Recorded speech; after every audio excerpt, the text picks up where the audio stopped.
Halo pemirsa GPR TV, dari Sabang sampai Merauke, dari Miangas hingga Pulau Rote. Bertemu lagi bersama saya Mona Azharinisak dalam program Kominfo Newsroom.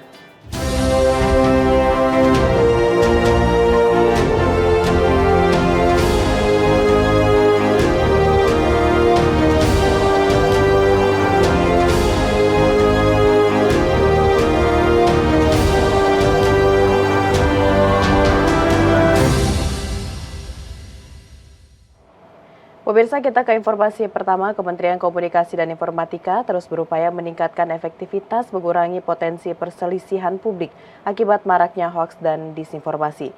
Upaya tersebut didukung dengan dokumen pedoman yang dibahas melalui workshop Guideline Development on Management of Government Information for Combating Fake News and Disinformation in the Media.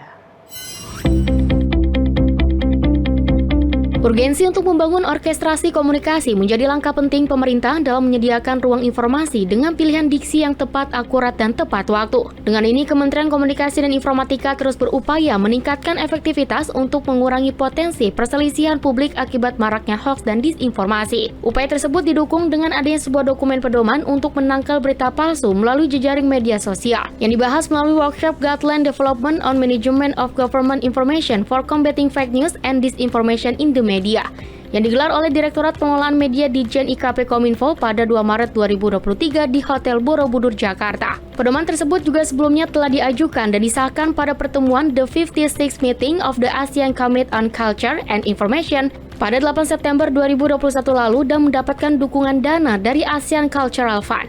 Selain untuk mendukung kontribusi Indonesia sebagai keketuaan ASEAN 2023, Direktur Jenderal Informasi dan Komunikasi Publik Kementerian Kominfo Usman Kansong dalam konferensi persnya menyampaikan bahwa dengan dihasilkannya sebuah proposal yang saat ini masih menjadi draft, nantinya akan terus dikuatkan menjadi dokumen resmi. Diharapkan dapat memberikan panduan terkait pengelolaan informasi yang adaptif terhadap isu yang sedang berkembang di media maupun masyarakat dan di masing-masing negara ASEAN di dunia. Adapun workshop ini juga turut dihadiri langsung oleh delegasi dari Kamboja, Laos, Myanmar, Filipina, dan Thailand. Sedangkan delegasi dari Malaysia, Singapura, dan Brunei Darussalam hadir secara virtual. Teman-teman di IKP Kominfo sudah mengunjungi sejumlah negara untuk mengumpulkan bahan, mengumpulkan materi bagaimana nanti kita menyusun panduan untuk memerangi fake news dan disinformation atau disinformasi. Nah, kita merasa negara-negara ASEAN memerlukan panduan bersama, panduan yang bisa diterapkan di semua negara ASEAN dalam memerangi fake news dan disinformation. Karena kita tahu fake news dan disinformation adalah tantangan yang dialami oleh semua negara, termasuk negara-negara Asia Tenggara atau negara-negara yang tergabung dalam ASEAN. Nah, untuk itu penting bagi kita, bagi negara-negara ASEAN untuk menyusun satu panduan yang bisa kita terapkan bersama-sama, tentu saja dengan karakteristik di masing-masing negara.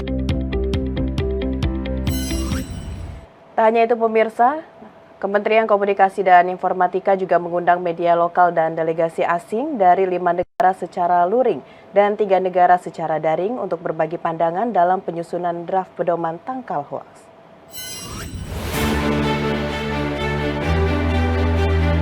Kementerian Komunikasi dan Informatika merampungkan tahap pertama terkait penyusunan dokumen atau pedoman pengelolaan informasi pemerintah dalam penanggulangan berita palsu dan disinformasi.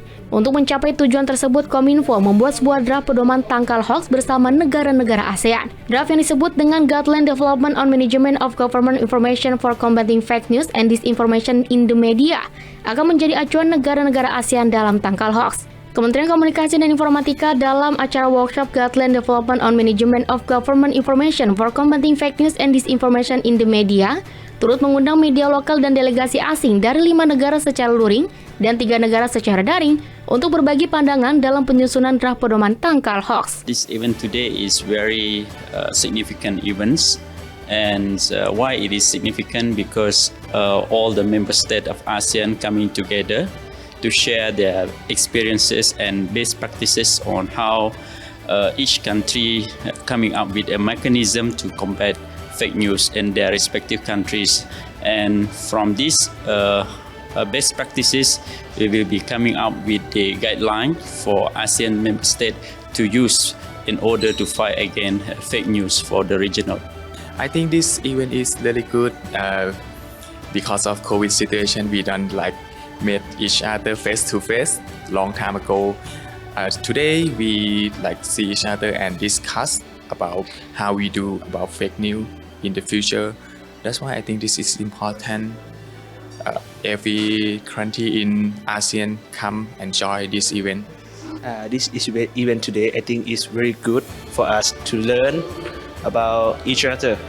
There are a lot of case study about the fake news and the anti-fake news, and we hope that we can learn more from each other in the ASEAN country, ASEAN member state. Informasi lain pemirsa, Menko Polhukam berencana mengajukan kasasi terkait kasus koperasi simpan pinjam Indosuria dalam waktu dekat. Dalam pelaksanaannya, ia akan menggandeng sejumlah pihak dari kementerian lembaga hingga perguruan tinggi.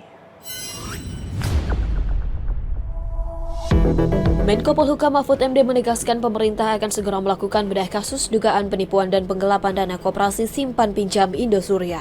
Langkah ini diambil sebagai bentuk upaya pemerintah melakukan kasasi atas putusan MA yang membebaskan Henry Surya terdakwa penipuan dan penggelapan KSP Indosuria. Menko Polhukam mengaku kecewa dan terkejut atas putusan Mahkamah Agung yang menyatakan kasus Indosuria bukanlah perbuatan hukum sempurna sebagai pelanggaran pidana. Mahfud MD berpandangan tindakan Henry Surya masuk ke dalam aksi pencucian uang. Terdakwa dianggap melakukan aktivitas perbankan padahal bukan bank. Memanfaatkan dana nasabah untuk aktivitas perusahaan sekuritas miliknya meski 23.000 korban bukan anggota koperasi, namun menyimpan uang di KSP Indosuria. Demi membedah kasus ini dalam waktu dekat, Menko Polhukam akan bersinergi dengan Kementerian Koperasi dan UMKM, Kejaksaan Agung, Polri, dan pakar dari perguruan tinggi. Kami pernah menyatakan kecewa dengan kasus Indosuria karena korupsinya menurut kami sudah nyata. Itu pencucian uang. Melakukan kegiatan perbankan padahal bukan bank. Memanfaatkan dana nasabah untuk perusahaan sekuritasnya tetapi kemudian dimasukkan ke koperasinya. Padahal dia bukan anggota koperasi. Tetapi kemudian oleh pengadilan dinyatakan unslah. Bukan sebagai tindak pidana. Kami sudah memperdebatkan itu lama dan kami tentu sangat menyayangkan putusan pengadilan yang tidak bisa dihindari itu, meskipun kami merasa jauh ya dari harapan kami, sehingga kami ya akan banding, akan kasasi dan untuk kasasi itu dalam waktu dekat, seminggu ke depan kami akan mengadakan bedah kasus atau eksaminasi dengan melibatkan beberapa perguruan tinggi beserta penjelasan yuridis dari Kementerian Koperasi, Kejaksaan Agung, dan Kepolisian Republik Indonesia. BNPT mengajak 7 kementerian lembaga untuk bersinergi bersama-sama dalam memerangi paham intoleransi dengan mengimplementasikan Grand Strategi Pentahelix penanggulangan terorisme. BNPT RI juga mengingatkan pentingnya meningkatkan kewaspadaan dalam menghadapi dan menyikapi penyebaran ideologi radikal terorisme. Sebagai bentuk sinergitas untuk memerangi paham intoleransi, radikalisme, dan terorisme, Badan Nasional Penanggulangan Terorisme menggandeng 7 kementerian lembaga di bawah naungan Kementerian Koordinator Bidang Maritim dan Investasi. Adapun 7 kementerian lembaga tersebut yakni Kementerian ESDM, Kementerian PUPR, Kementerian Perhubungan, Kementerian LHK, Kementerian Kelautan dan Perikanan, Kemenparekraf, dan Kementerian Investasi BKPM. Dalam rapat koordinasi yang dilaksanakan di kantor Kemenko Marves Selasa 1 Maret 2023 tersebut, Sekretaris Utama BNPT, Bambang Surono menyampaikan beberapa hal mengenai kebijakan, strategi, dan sinergitas penanggulangan terorisme bersama kementerian lembaga. Rapat koordinasi ini dilaksanakan untuk menindaklanjuti penandatanganan rencana aksi kementerian lembaga dalam proses sinergitas penanggulangan terorisme tahun 2023 yang telah dilaksanakan pada 10 Februari 2023 lalu. Beralih ke informasi lainnya, Kementerian Keuangan menyatakan menolak pengunduran diri yang diajukan Rafael Aluntri Sambodo sebagai ASN.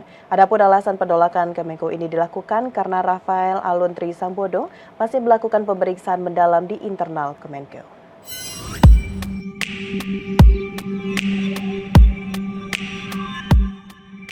Kementerian Keuangan dalam konferensi pers sinergi Kemenku dan KPK menyatakan telah bekerja secara internal dengan KPK dalam pengawasan pegawai Kemenku terkait status harta tidak sesuai LHKPN. Wakil Menteri Keuangan Suhasil Nazara dalam keterangan yang memastikan komitmen Kemenku menjaga keuangan negara dan mengelola APBN yang dikelola oleh pegawai dengan perilaku yang baik. Wamenku memberikan apresiasi kepada masyarakat dan media yang terus mengawal dan menjaga Kemenku dengan kritikan positif dan konstruktif untuk membangun Kemenku yang lebih baik ke depannya.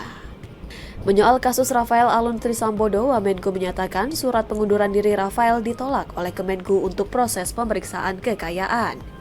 Tim Inspektorat Jenderal telah meminta RAT untuk menunjukkan bukti kepemilikan dan status kendaraan bermotor yang muncul di sosial media, juga kepemilikan harta yang belum dilaporkan dengan kecocokan profil SPT pajak yang bersangkutan.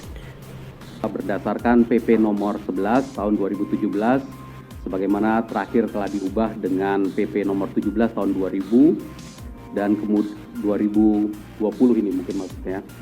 Dan kemudian juga peraturan Kepala BKN nomor 3 tahun 2000, maka pegawai yang sedang di dalam proses pemeriksaan tidak dapat mengundurkan diri.